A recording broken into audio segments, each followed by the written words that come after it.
When the Confederate Army captured a 40-gun frigate from the Union, they knew they could cover it in heavy armor and turn it on their enemies. What they probably didn't know was at the Battle of Hampton Roads, where their commandeered and renamed C.S.S. Virginia would engage with the U.S.S. Monitor, was to be one of the most famous naval battles of the American Civil War. They certainly couldn't have known how word of the fierce fight between ironclad warships would travel the world and usher in a new age of naval warfare. The Civil War was in full swing by spring of 1862. Come March of that year, the fortunes of the Confederacy were in a decline as hopes of victory seemed unlikely without a substantial navy to take on the Union's Federal Army. Federals, by contrast, had made gains in Tennessee, and an audacious naval operation had won them New Orleans. The Federal Army was also making surprising operations in Virginia and South Carolina. All of this led to the creation of important bases for blockading Confederate ships, placing a chokehold on reinforcements and supplies. Now the war looked to be over soon unless the Confederates found a way to push back. And push back they did. A few years before the outbreak of the war, in 1855 to be exact, the USS Merrimac was launched as the first of 6 steam frigates to be powered by propellers. But on the day before the firing on then unfinished Fort Sumter, the Federals tried desperately to protect the Norfolk Navy Yard and her ships. Ultimately, this would be in vain as secessionists sunk light boats in the channel, blocking the Merrimac in. As the enemy approached, the Union had to evacuate the Navy Yard, and so burned the Merrimac to the waterline to spare her capture. Yet the Confederacy was so desperate for ships that they raised Merrimac and rebuilt her as an ironclad warship. The look was described as a floating barn roof because of its angular-shaped body. The 263-foot-long masterpiece of improvisation was rechristened Virginia and was to be the Confederates' way of sending wooden vessels to their watery grave. And so, it was that she was put to the test when Virginia, supported by other several ships, attacked Union blockaders on 8 March 1862 in a possible last-ditch effort to turn the tides of war. In just 3 hours, they decimated a Union fleet when they snuck up near Fort Monroe. She managed to ram and sink the Cumberland in less than an hour, whereas the 50-gun frigate, Congress, was run aground. Unable to penetrate her armor and receiving heavy return fire, the Congress was forced to surrender to end the slaughter. Alas, the fire started from the early combat, spread and ensured her complete destruction. In total, 240 Federal crewmen lost their lives to Virginia's mighty debut. In addition, the 47-gun steamer Minnesota ran aground but survived to witness the Confederacy becoming a naval power. When the Union's own ironclad ship arrived the next day, they saw the leftovers of what had become first blood in a new age of naval warfare. Thankfully, they had a year to prepare for this confrontation by constructing their own, completely new ship. This time, the Swedish-born inventor John Ericsson, an inventor of considerable genius, designed the warship with 2 guns mounted in a 20-foot central turret. Some described it as looking like a 172-foot Yankee cheese box on a raft. As intimidating as Virginia was, they could take solace that she was not impenetrable. Indeed, Minnesota could not be finished off due to low light, water levels, and the need for Virginia to tend to her own wounds. Even the day before, during the defeat of the blockade, Yankee soldiers and the land batteries were able to put up a good fight. Artillery units hit Virginia more than 100 times, sweeping her outsides clear of all fittings. They destroyed the smaller boats, riddled her smokestack, and destroyed 2 of her guns. 2 crewmen died also, with 19 wounded. This meant that, when the Union engaged with Virginia once more, she would not be in her best form, so there was a good chance that they could put an end to her reign of terror. But they wouldn't know for sure until they came face to face with each other the very next day. March 9, 1862. Crowds of supporters for both armies have come to shores and decks of nearby vessels to watch the inevitable meeting between an unstoppable force and an immovable object. But first, at dawn, Virginia was renowned for combat and came to finish off the grounded Minnesota once and for all.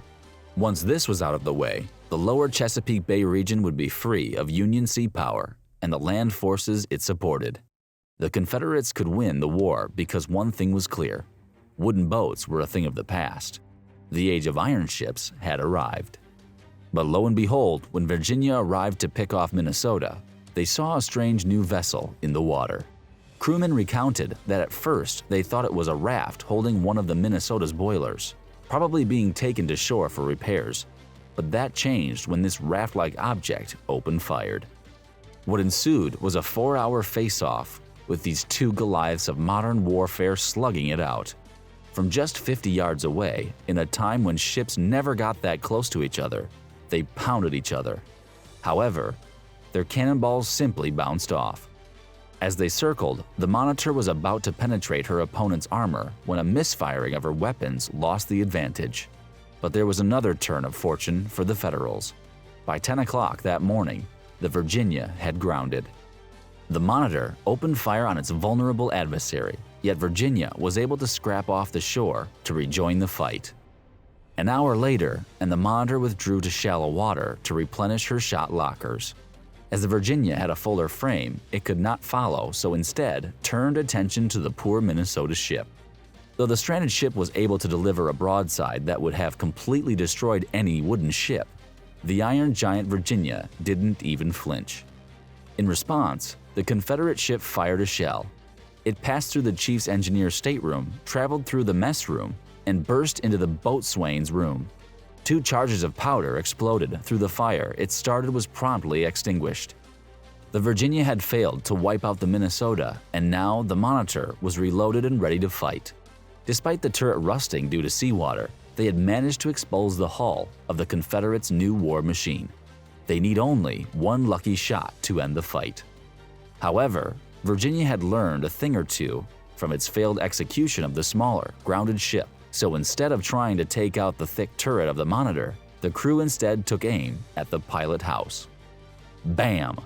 A shot from the Virginia exploded against the forward of the Monitor's pilot house, temporarily blinding the captain.